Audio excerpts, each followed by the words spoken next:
rare and balanced view on politics in today's world.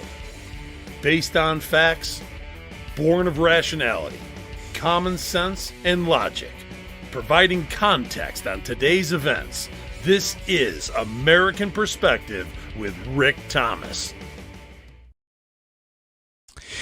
Hello, everyone. This is American Perspective with Rick Thomas. Sad day today. Very somber day today. Today is the day that American justice has died, at least in New York. All 34 counts came back as guilty. Now, I mean, let's be honest with ourselves. There is no reason why we should not have expected this day to come. There's no reason that we should have not expected this to be the position that we were in. Folks, we're in a fight. This is like first round of this fight. Okay? First round. Yeah, they've got some licks in. Okay? But that does not mean that we should give up. We took a bit of a hit today. The real hit isn't going to happen until July 11th, which is when he gets sentenced. And probably in some scheduling scenario, they will likely, they put it there because of the fact that July 15th is the Republican National Convention. Let them have their day. The left, they're going to sit there and they're going to celebrate and they're going to talk about MAGA-tears and they're going to talk about having him as a convicted felon and convicted felon president and so on and so forth. That's what they're going to celebrate this. There's no reason at all to retaliate in any way, shape, or form. What is going to matter, though, between now and July 11th, when he is sentenced, is to watch the polls, to watch the polling and the trend and so on and so forth. I've got some stuff tonight. I was going to talk a lot about the polling tonight and some things. There are some predictions, predictors that are out there. There's some states that are having some, the polling coming out of those states is not the greatest. But here's the thing, is that this is coming. We knew it. Anyone who is here, we knew 2024, they're not going to roll over without a fight, which is perfectly fine as far as I'm concerned, because I welcome the fight. And I think Donald Trump does too. Even though this was pretty much a foregone conclusion, this isn't the end, folks. We're not in November yet. We're 6 months away, roughly. We will get there. I promise you. If you have any kind of semblance of confidence in our country and in the heart of America, this is just a minor speed bump, a minor inconvenience. And I'll explain a lot more when I get to it. All right. Let's go ahead and let's just get this started off with what is a really good rendition from Ms. T of Texas in terms of the Pledge of Allegiance. So please, if you are of mind, stand. Place your hand over your heart, remove your hat, and join with Ms. T of Texas to recite the Pledge of Allegiance.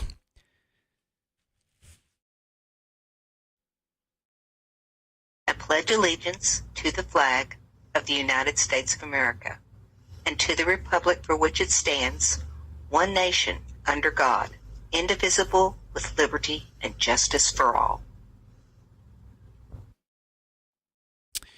And I thank you for that, Ms. T.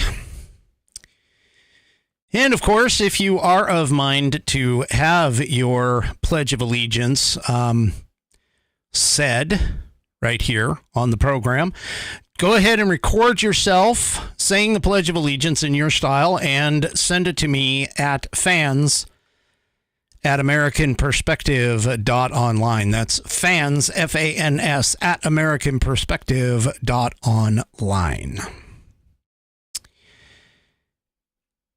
So let's get to the sponsor. Let me just get that out of the way, too. So tonight's sponsor is the Institute on the Constitution, which was established in 2004 as a 501c3 nonprofit with one singular mission: to restore the constitutional republic through grassroots education. All courses and materials are developed using primary source documents and taught from the American view of law and government as defined in the Declaration of Independence in the following 3 key points. 1, there is a God. 2, our rights come from him. And 3, the purpose of civil government is to secure and protect our God-given rights. The IOTC offers the opportunity to educate yourself on our most precious founding document, the Constitution of the United States. They also provide tools to educate your community and get involved with local government. Start by taking their free U.S. Constitution course and go from there. Use my affiliate link, iotc.americanperspective.online, to sign up. And while you are there, take a moment to look through their other course material and information. My affiliate link, once again, is iotc.americanperspective.online to get great content to learn about our historical founding and support the show in the process. That's iotc.americanperspective.online. Or if you just want to purchase this fabulous Saddleback leather-bound U.S. Constitution to support the show, please go on to constitution.americanperspective.online. Look at this leather-bound. It's 1/8 of an inch of leather that wraps around tear-resistant, water-resistant pages. And inside is stitching, not glue binding, but stitching all the way through the leather in the pages. It comes with a 100-year warranty against materials and workmanship defects. You can send it back if something goes wrong and get it either fixed or replaced for free within that 100 years. Go to constitution.americanperspective.online and get yours today. Also, don't forget to check out the Institute on the Constitution, and I thank them for allowing me to be an affiliate of theirs. All right, folks, let's get serious about this. Okay, I know you guys are upset. I am upset too. I know plenty of people who are upset. In fact, I got a phone call from somebody I haven't talked to in quite some time, who was pretty upset too. And my mom, she bam, almost immediately once the verdict came back, she was like, okay, so what happens now? So let's talk about what happens now. First of all, him being convicted means literally zero, nothing, nada, in terms of his constitutional ability to run for president. Why do I say that? Even though, you're going to hear all kinds of lies from the left. Again, the whole purpose of this trial was to make sure that they could use the term convicted felon in conjunction with Donald Trump's name. That is the whole thing. You cannot stop him. The train is coming, folks. It is coming hard down the tracks. There is nothing that can stop him in the Constitution. And let me explain. Article 2. If you have a Constitution close by, you might want to follow me. But Article 2, Section 1, Paragraph 1, 2, 3, 4, 5, 6, Paragraph 7 states, No person except a natural-born citizen or a citizen of the United States at the time of the adoption of this Constitution shall be eligible for the office of president. Neither shall any person be eligible to that office who shall not have attained the age of 35 years and been 14 years a resident of within the United States. There you go. That's it. All he has to do is be a resident of the United States of 14 years, be a natural born or a citizen of the United States, and be a minimum of 35 years old. That's it. That's all that's there, folks. That's it. That is it. There's no comment, no talk about a convicted felon or non-convicted felon. There's not a single thing in there that talks about it. Now, don't be surprised. I'm just going to throw this out there, but don't be surprised if you see the House of Representatives or the Senate or potentially both, the Democrats in both of those houses put together some sort of a constitutional amendment now that would change that to make it to where you cannot be a convicted felon and be president. Do not be surprised that that comes out. Now, according to Article 5, the way that would work is 2/3 of the Congress, 2/3 of the Congress would have to agree to that, and then it would go to the states, where 3/4 of the states would have to ratify it in order for that to become an amendment to the Constitution. But don't be surprised if they do it. I'm telling you right now, I'm putting my money out there. I'm saying do not be surprised that that happens. Now, Mama Five Kitties just posted in Rumble, and she brings up a good point. This actually gets Biden potentially out of the idea of debating, because of the fact that Biden is going to declare that he doesn't need to debate him because Trump is a convicted felon now. See, all of this was in the works. I'm telling you, all of this was in the works. There was, even though I was posting and hoping and praying for either acquittal or at the least a hung jury, all of this was in the works, okay? This is everything. They are throwing all kinds of crap at the wall. They're throwing all kinds of shit, on the wall to see what's going to stick. And so far, the only things that they have gotten to stick have been made up bullshit. But the question is that going to matter to the American people? Will it matter to you? Will it matter at all in the long run? And I'm going to tell you from my perspective, me personally, this doesn't mean anything. I was going to vote for Trump anyway because I know what the Biden regime is doing. I know what the Democrats are doing. They are pissing on the Constitution and the rule of law. That's all they've been doing since they got into office, and that's all that they care about, is getting rid of that Constitution and pesky little things known as rights in the American people. If you don't toe the line for them, oh my gosh, you are the enemy, and they will come after you with everything that they can. All of it. I told you the closer we got to the election, things were going to get rough, and they are going to get rough. And I'm going to tell you right now, when the going gets tough, the tough get going. I'm not stopping one iota here. I'm not stopping one bit here. I don't care. This is my country. As much as it is yours, it is an American country. And it's been being torn apart for decades now. This is the culmination of the fight.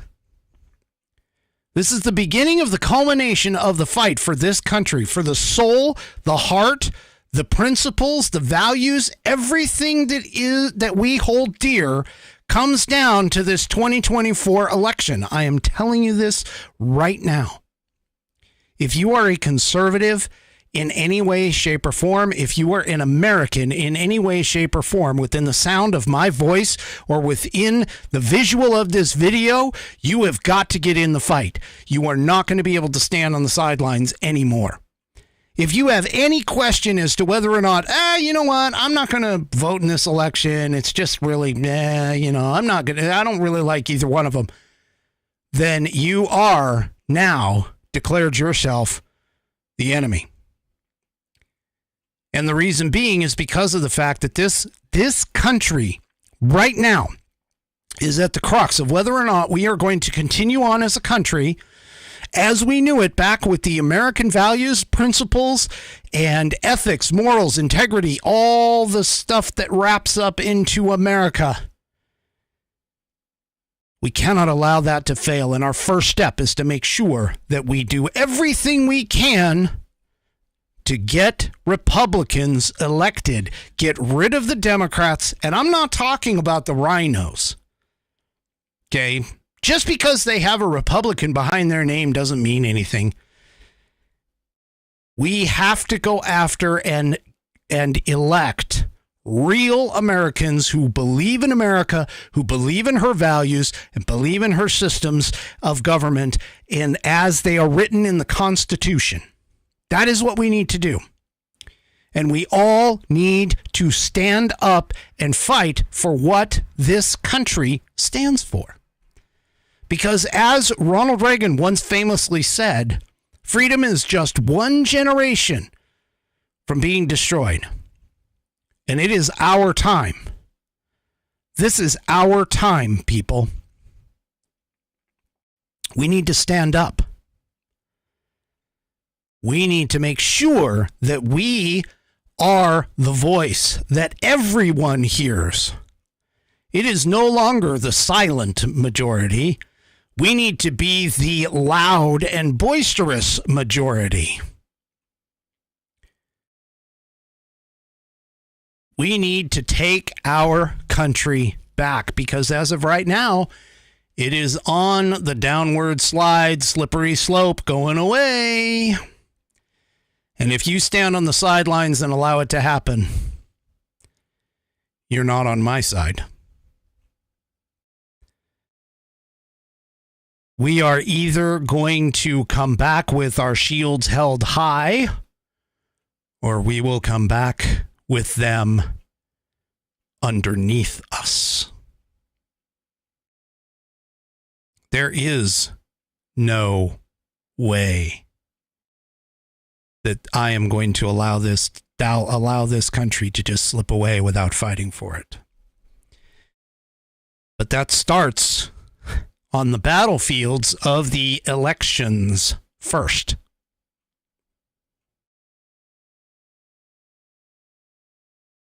We can't get involved in physical conflicts until they are a last resort. Let's start with the elections and let's work our way from there. And speaking about the elections, apparently after the verdict was brought in, this happened. The donation page for the political website called Win Red, which is the main site that gathers all of the donations for the Republican Party, well, it crashed after the verdict. It crashed. And the reason being is because it had so many people going to it that it couldn't handle all of the incoming connections.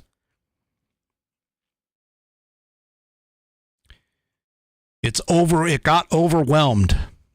Folks, look, I'm just going to tell you right now.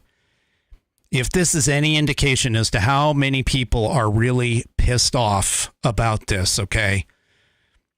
If this is just one singular indication, we've got some hope here, people. We've got some hope.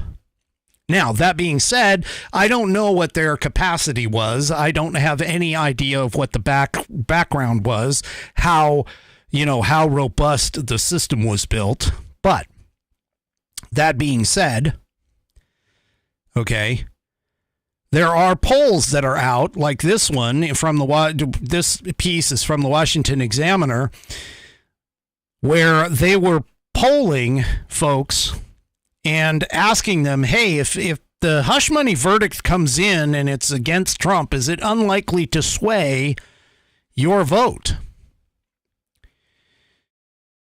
And the poll, which was an NPR PBS NewsHour Marist national poll, showed 67% of regular voters, or registered voters, I should say, nationally would not be swayed by a guilty verdict, while 15% of them said it would make them more likely to vote for him. Another 17% said that a guilty verdict would make them less likely. So here's the thing. I put together a poll on X, and I put it up to run for 48 hours. So I will announce the results of it on my Saturday show. Okay, but if you are an X user, meaning somebody who has a Twitter account or a former Twitter account, head on over, find the American Perspective account. Can't miss it. It's at whiskey_musings. So if you find it there, then you go to that and grab that poll, vote in it, and then, of course, more importantly, retweet it. Or repost it, I guess is what they call them now. Please, for more exposure, I want to see if this is going to allow them to be, is basically going to allow, I want to get as many votes as I can. I want to see what happens. So go over to X and make sure that is taken care of. So help me out. Let's see what happens with the polling, but I will announce that on Saturday. All right. I'm not exactly confident. I'm actually not even sure whether or not this is really going to make any kind of a change because, most people really, if you saw anything on CNN was suggesting that in their polling that nobody really was paying attention to the trial. So they were saying, the number of people, it was 43, whatever. But the thing about it is again, the Constitution doesn't stop him from running. It doesn't stop him from attaining the presidency. It also, if he is in jail, God forbid on July 11th that they put him in jail, if he is in jail, it doesn't stop him from running the country. He could run the country from the jail cell. Now, here's the thing, is that usually somebody convicted of this kind of crime does not get jail time. But then again, as I told Mrs. Whiskey, this is Trump. This is an election year, and the whole purpose is to try and disrupt Trump in all of this. Okay? That's their purpose. That was their whole purpose. Now, one thing that came out today, which I thought was quite interesting, is that Joe Biden was in front of a slew of people in Pennsylvania yesterday, and a reporter asked him if he would be able to serve a full 4-year term if he gets reelected in November. And he didn't answer. Now, the audio quality sucks, but he basically gets agitated and asked if the reporter fell on his head. So, yeah. Now, he's visited Pennsylvania 7 times already. And why has he visited Pennsylvania 7 times? Well, it's pretty simple. Because polling indicates that Pennsylvania is heading and moving in the direction of Trump. Here in the Washington Examiner also. Biden campaign starting to panic as Pennsylvania polls move in the wrong direction. Now, you'll recall that I discussed the 9 possibilities, combinations in order for Biden to gain the presidency using the Electoral College 270 votes. There was 12 paths to victory for Trump. Now, of those 12 paths for victory for Trump, 7 of them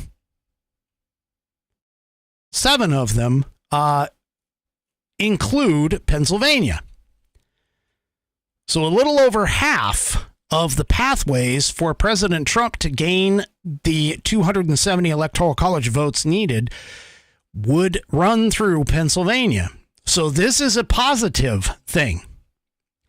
And this is data from Ad Impact. Data from Ad Impact shows that $71.3 million has been spent on campaign ads so far. Democrats have spent $49.2 million compared to $22.1 by Republicans. More interesting still is that 30% of the total spending has targeted voters in Pennsylvania. While the Keystone State remains very much in the toss-up column, it is slowly trending toward former President Donald Trump, who leads Joe Biden by 2.3 points in the Real Clear Politics average of polls in the state. Trump's lead was bolstered last week by a poll from Cook Political Report that showed him up by 3 points. So this is where things are going, folks. They're heading this direction. So we're really going to have to watch the polls now that the verdict has come in. We're really going to have to watch the polls and see if these change. Now, Trump leads Biden according to this post-millennial piece. Trump leads Biden among independent voters, 54% to 42%. Also, and this is also from NPR PBS Marist. And this one was out today. It revealed that Donald Trump has a commanding lead over Joe Biden among independent voters nationwide in head-to-head matchup. And Trump talked about this, saying that's the best he's ever had, which is true. They are pretty good. 54% among independent voters said they would cast their ballot for Trump. So it's going to be interesting to watch if this verdict actually does anything. My anticipation is that it's not going to necessarily change anything. If it does change something, hopefully it gives a bump to Trump, because of the fact that this is clearly an attack on the judicial system. Clearly. Let's see. So he also holds a lead over Biden when third-party candidates are included. Trump received 44% support compared to Biden's 40%. RFK Jr., 8%, Cornel West, 2%, and Jill Stein's 3%. So, yeah. Now, unfortunately, because of those independent numbers, the lead between him and registered voters is only 2 points. Trump trailed him in that case at 50 to 48. And it's a small lead for Biden. It comes from 92% of Democrat voters that say they would vote for Biden, while only 90% of the voters said that they would vote for Trump. We'll see if that changes. That's going to be the big difference here, folks. This verdict is going to be a very large possibility of a very large case in point, and a jump, either a jump for Trump, or it's going to make it a hit for Trump, one or the other. But I'm going to tell you, the way the poll numbers are looking right now, and keep in mind, a lot of people weren't paying attention to the trial. They didn't really care in a lot of cases. But it's not just Pennsylvania that is on the docket here. Not just Pennsylvania. According to this article in Red State, there are some new poll numbers out where Virginia has actually gotten worse for Joe Biden. Now, for most of you that don't know, Virginia is predominantly Democrat controlled, kind of like what Washington and Oregon and California are. The northern part of Virginia, which is surrounded by the Washington, D.C. area, or surrounding the Washington, D.C. area, is where the Democrat strongholds are. And unfortunately, the rest of Virginia kind of gets sucked along with it. But here's the poll numbers, just to give you an idea. Interactive Polls posted this. Biden and Trump are actually evenly split, with the other category pulling 14. Now that's amazing, considering the fact that Virginia is considered a deep blue state. Part of that could be due to the fact of Governor Youngkin being there. And doing a decent job. He's at plus 12 in his job approval rating, so maybe some of that kind of rubbed off on on Trump. But this was according to a Roanoke College poll that was put out.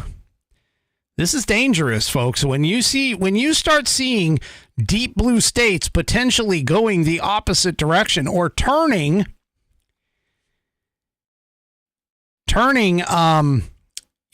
purple instead of deep blue, that's an indication something is seriously wrong. So we're going to have to watch these polls, see if some of these things change in terms of it. Now, there was a forecast model that was put together, and ironically, it was put together by a company called Decision Desk HQ and The Hill, which is a left-leaning paper that is there.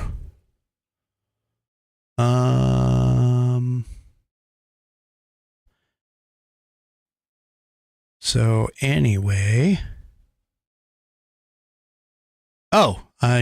Okay. Well, it looks like I have a birthday. I have a birthday song that I need to sing at the end of the program that I just now found out. Okay. Well, anyway, hopefully that'll get to the person.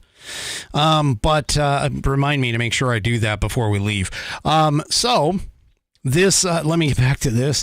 So this forecast model, which was put together by The Hill is a part of it, Decision Desk HQ. Now they took a look at this, and this map, this electoral map, is nothing unusual. I showed you guys this last night. Fairly certain. Trump right now is running at roughly 235 electoral college votes, 226 for Joe Biden, and there's 77 electoral college votes that they're counting as being toss-ups.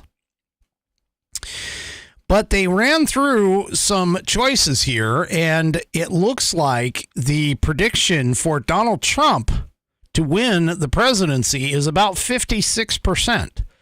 So 56 to 44% that Donald Trump is forecasted to win. Now, they do this based off of a bunch of polling and averaging those polls and so on and so forth. But you can take a look here on this graph. And if you haven't gone over to rumble.com yet to check out the video portion of the program, you will have to do so. But if you take a look at this, starting from May 25th all the way till today, Trump has held a significant, let's say a significant gap right now of his chance to win the presidency based on this forecasting that's being done. Starting on the 25th, it was originally 58%, 42%. Then it kind of held throughout the next couple of days, and then it narrowed a bit. Starting on the 29th, it went to 56%, 44% on the 29th. And then, of course, today it's at 56, 44. This is a daily update. This model is updated daily. So we'll have to see if that changes for tomorrow. This is going to be one of those things I'm going to have to make sure I bookmark and pay attention to it. Now, as of right now, to up till today, because again, the verdict came in after this was put together. But as of right now, they're predicting that Trump will pull 280 votes, or 280 electoral college votes versus Biden 258 is what they are predicting at this moment. Now, what's interesting is that this isn't just a win for the presidency. I know we pay attention a lot to the presidency, but we also have to pay attention to things like what's happening in the Senate and what's happening in the House of Representatives. We got to pay attention to both of those. So I took a look to see what 2024 The Hill, or the elections 2024 thehill.com is doing here. And here, the Senate forecast. They are forecasting that Republicans have a 77% chance of pulling in the Senate, meaning that they have a 77. It's three quarters of a chance. I'm explaining that all wrong, but anyway, they have a good chance, a very good chance of winning the Senate. And by winning the Senate, we're talking about getting the majority of the Senate, which would be perfect. Now, what would that actually look like in terms of the split? Well, Republicans would end up with 52 seats, and Democrats would end up at 48 seats right now, based off of just the polling and how the pollings are combined in their averages. Okay? So even though we would have in the Senate, potentially we would have a majority in the Senate, we wouldn't have like a veto-proof majority. If something strange were to happen and Trump did not win the presidency, but we still won the Senate and the House back. Okay. So speaking of the House, let's go and take a look at the House. Now here, we'll come back to this map before I get too far into this. We'll come back to this map, but I just want you to understand that right now, their model is predicting that Republicans have a 62% chance of winning the House as well. So if we can win the House and the Senate, some of this stuff that might be going on, we may be able to turn around. But as of right now, they're looking at House seats, the Republicans holding 222 versus Democrats 213, which, provided that this forecast is actually correct, that would be quite nice. But as you notice, neither one would be a veto-proof majority. So that would be a bit of a pain in the butt. But this map does a really good job at showing something and demonstrating something. In particular, I want you to just notice. So first of all, red and pink obviously are Republican. Light blue and dark blue are obviously Democrat. The goldish color is the toss-up counties. But this is based off of county. And I want you to notice, again, if you take a look at states like Washington Oregon, California in particular, if you take a look at those states and look at the counties and how they're broken out and congressional districts and how they're broken out, this gives a indication that states like Washington, Oregon, and California, and even New York is kind of this way too, that they are being run by Democrat cities. That they are being run by Democrats in the urban centers. And this is why I always say when somebody says, hey, let's just cut off Washington, Oregon, and California and we'll be just fine. No, don't. It's Western Washington, Western Oregon, and Western California that are the problems.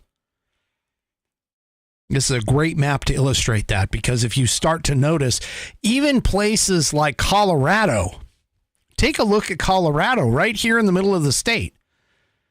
Right here, Colorado. We have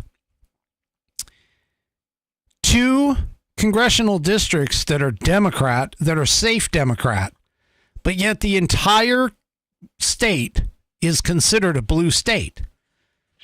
This is part of the reason why we have so much of a problem, why I always say that the problem, if it were to come down to a political divide that would spur on the Civil War 2.0, it would be the rural areas versus the urban centers. That's where this would go. But some of this stuff is actually changing and turning, so we're going to have to see. We're really going to have to see. Even Texas, deep red Texas.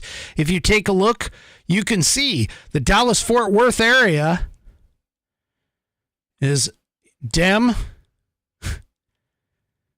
I'm trying to hit that little spot. So there, the Dallas-Fort Worth area is Democrat. Then you have Austin, Texas, which is also Democrat. You have San Antonio, El Paso, Houston, all of these down toward the bottom. They're all Democrat. It's the urban centers that are the problem, folks. The urban centers that are the problem. Virginia, you can look over here. Virginia also has the same problem, has the same issues. That's Maryland. Let's see. Here's Virginia. So here's Virginia 4, which is a Democrat covered area, whereas you have likely GOPs and others. There's, let's see, this is Virginia 7, which leans Democrat. You have Virginia 10, which is Democrat. But a lot of these Democrat areas, these are the cities that are the problem. Same thing in Florida. Florida is typically a red state. Miami, Daytona, those are places. Again, here's Florida 9, mostly Dem or likely Dem. You come down here to Florida 20, that's safely Democrat. And that's where a lot of the cities are. We have got to get out the vote, folks. We have got to get out the people who normally sit on the sidelines. I don't want to be a part of politics.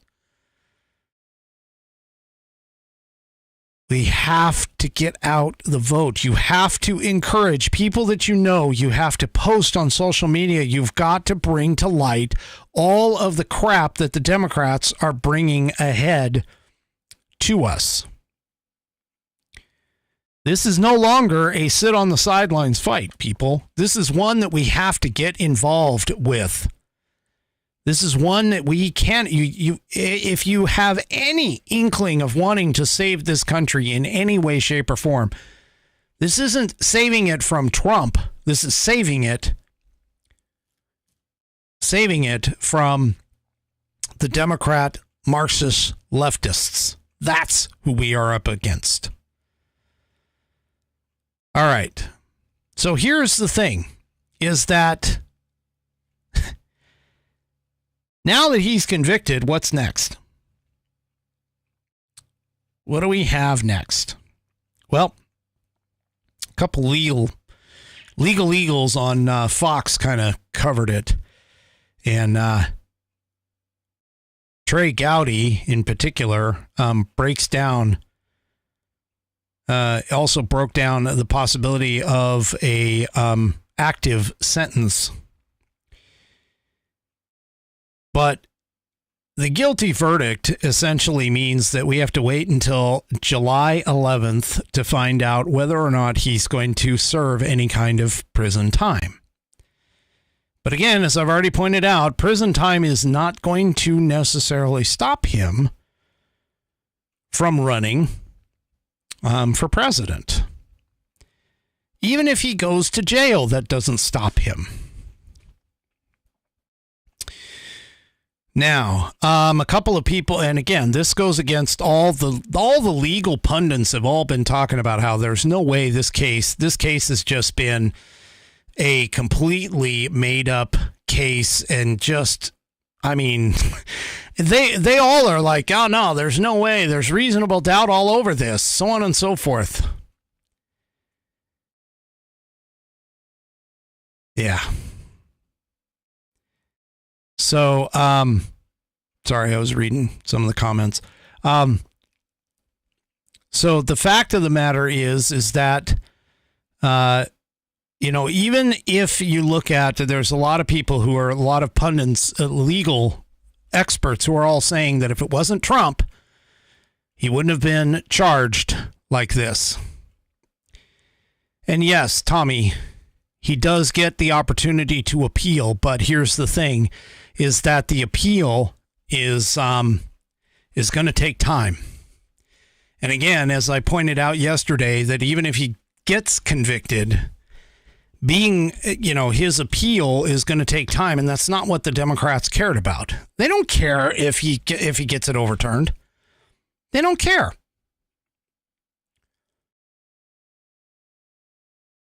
They don't care at all. They just don't give a crap. What they wanted was they wanted to be able to use the word convicted felon in front of Trump. That's what they wanted. That's what they got. And we have to stand up against that. So now even this article talks about this. So here in the Fox News article that I'm reading from, let me show you. If Trump is convicted, he would still be able to run for president. But what that looks like will vary greatly depending upon his sentence. An appeal could take months or even years to resolve. An appellate court would decide whether to stay any sentence or conditions pending an appeal. Prosecutors will have the option of requesting that presiding judge Juan Merchan increase Trump's bail to guarantee his return for the sentencing hearing, which he was released on his own recognizance, so we already know that. But legal experts say that it is unlikely for the 77-year-old man, which is Trump, who has never been convicted of any crime, be sent to jail. So again, he probably will have to meet with a probation officer before for an interview. So this is Trump, and create pre-sentencing report for the judge. The report, which can take 6 to 8 weeks to complete, would include a short biography of Trump and a recommended sentence. It would then be sent to all parties, and the defense would have the opportunity to suggest its own sentencing terms. Merchan is not bound by this report, by the way.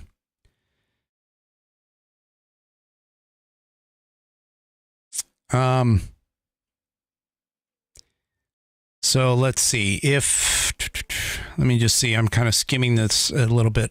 So if Trump is sentenced to prison, Mayor Eric Adams has already said that the city's Department of Corrections and the Rikers facility in New York are ready to receive him. Asked if Trump would be housed by himself or with the general population, a Department of Corrections spokesperson said the department would find appropriate housing for him if he winds up in our custody. Now, keep in mind, the Secret Service may have something to say about this. Okay? Because again, the Secret Service, he is still entitled. Even if he is sent to prison, it's unclear how the Secret Service would coordinate with the court and correction officers to protect Trump if he is incarcerated. Another option is for Trump to be placed in home confinement at Mar-a-Lago. New York and Florida officials would have to coordinate, but this would severely restrict Trump's ability to campaign for the White House. This was according to David Gelman, who's a criminal defense lawyer and former prosecutor based in New Jersey. Gelman told Fox Digital a defendant basically cannot leave their residence unless they have to meet with doctors or an attorney. Also, traveling would be off limits as well, which would be a tremendous form of election interference due to the fact that President Trump needs to campaign in different states in the country leading up to the election. The third option here that's available is probation, in which case the probation officer assigned to Trump would exert great power over the 2024 Republican nominee. Trump would have to request permission to travel out of state, for example, which would greatly hinder his ability to campaign. He could also be subject to searches, surprise visits, and be forced to attend meetings at any time. Yeah. There is an absolute risk that a politically motivated probational officer could exert his power over Trump to keep him from campaigning. Yeah. So, now, one question that somebody was asking is, well, if he gets elected, or one question that pointed at it said that could he pardon himself if he gets in office? And the fact is, no, he couldn't. He would not be able to pardon himself. And the reason being is because this is a state law case, not a federal case, which is part of the reason why Derek Chauvin likely can't be pardoned by Trump, because Derek Chauvin was prosecuted under a state case and not a federal case, which is where Trump has the power to pardon people for that. This is all brand new. Nobody really knows what is going to happen here. Not one person. We are in completely uncharted waters at this point. Completely uncharted waters here.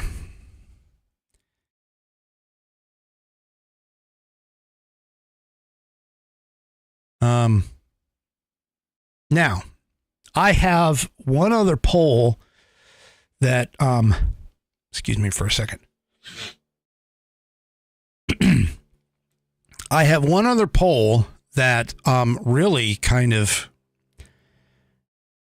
when I was reading this poll, it gave me a bit of a damper, and this was before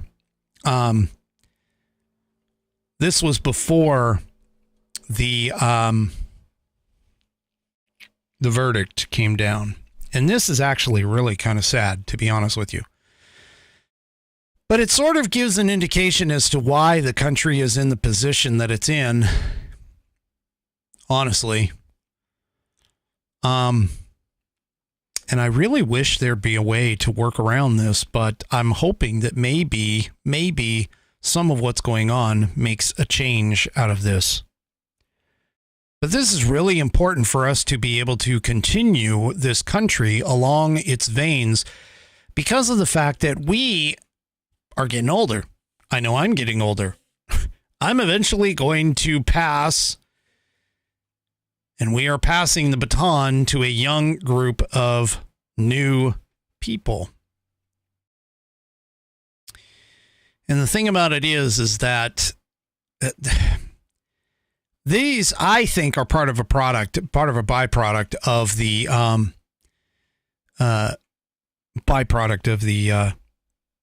school system, the Democrat-run, Marxist Democrat-run school system that we're in. But this in the Washington Examiner. Less than half of young adults are proud to be an American. So this was a poll that was put together by Blueprint, and it was released yesterday. According to it, just 42% of young voters ages 18 to 30 are proud to be an American, while 64% believe that America is in decline. I would agree with that, the 64% on that point. But I'm still proud to be an American. Half say it's accurate to describe America as a, quote, hellscape, dystopia, and a dying empire. This is bad. Folks, this is really, really bad. So less than half of voters surveyed think America is more of a good guy than a bad guy. Right now, 48%, while just 33% say that America is a force for good in the world. This is not a good poll here, people. We're not getting the young voters. We're not talking to the young people of this world. We're not showing them that America is a great country, one to stay alive and keep alive and aspire to. We need to change that.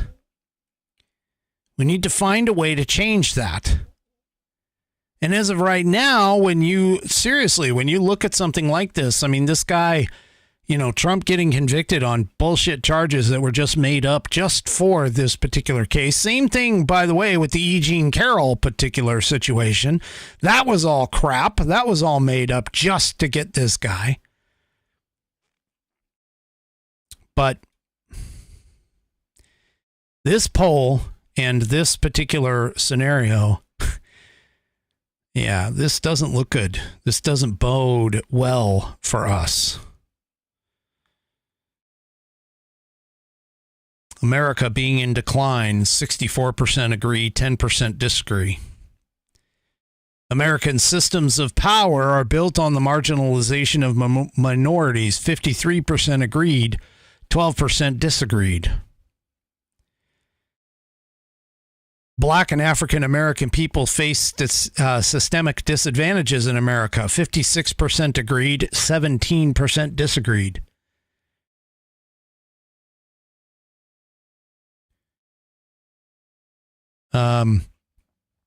America has a history of racism and discrimination that is worse than most countries.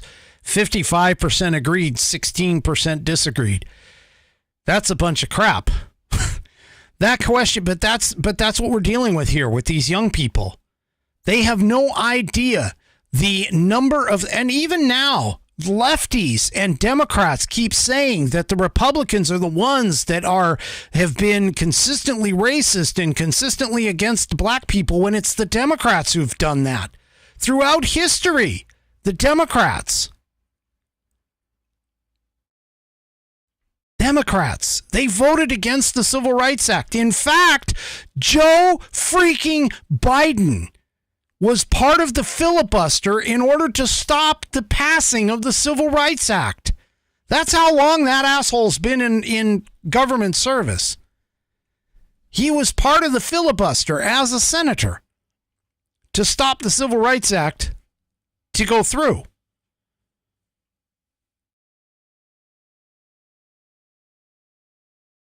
This is the problem. We've got to attach to these young minds, and we have to reverse this. According to this poll, most people are racist, sexist, and biased, whether they admit it or not. 54% of our young people agreed with that.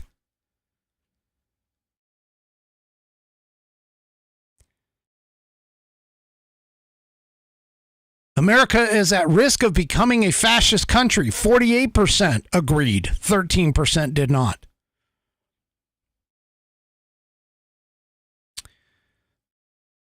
I mean, this Well, now this one I would actually kind of agree with in a way. Well, this question was, it doesn't matter who wins elections, nothing changes. 48% said or agreed with that statement.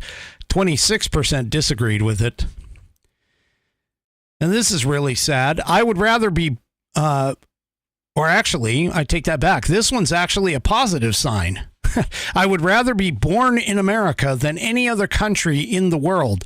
48% said that they agree with that. 22% said they disagree.